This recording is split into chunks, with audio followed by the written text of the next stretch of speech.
आजच्या दिवसाची सुरुवात मस्त असा बाहेरचा आयता नाश्ता खाऊन झाली. डोसे, चटणी, मिक्स पुरी भाजी असं छान मस्त असा नाश्ता केला सकाळीच. त्यानंतर मग आतल्या बेडवर थोडा वेळ लोळायचं, बाहेरच्या बेडवर थोडा वेळ लोळायचं असं करून नंतर दुपारी हे आईस्क्रीम खाल्लं. मस्त जेवली आणि आमच्याकडे दिवाळी गेली ना तरी अजून गिफ्ट मात्र येत आहेत.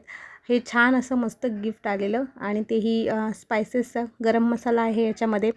खूप छान असं आणि हे गिफ्ट आम्हाला केरलावरून आलं आहे. त्याच्यामध्ये लवंग, काळी मिरी, दालचिनी आणि बरंच असं गोष्टी आहेत आणि खूप छान आहेत. हे दरवर्षी आम्हाला असं गिफ्ट येतं.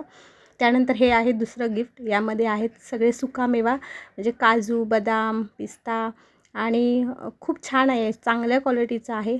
तर असे गिफ्ट आमच्याकडे चालू आहेत. दिवाळी संपली तरी अजूनही आणि सगळं म्हणजे दोन्ही जे गिफ्ट होते ना ते अगदी चांगल्या क्वालिटीचे होते आणि उपयोगी असे होते. कारण बदाम, काजू ह्या गोष्टी लागतातच आम्हाला आणि मुलं ही छान आवडीने खातात. त्यानंतर दिवाळी संपली तरी अजून आमच्याकडे भाऊबीजही चालू आहे. कारण हरशी बहीण मोठी आली नव्हती यावर्षी भाऊबीजला, दिवाळीला. ती आत्ता आलेली भाऊबीज करायला आज आणि आज आमची भाऊबीज पण छान झाली. तर एकंदर असा आजचा दिवस गेला.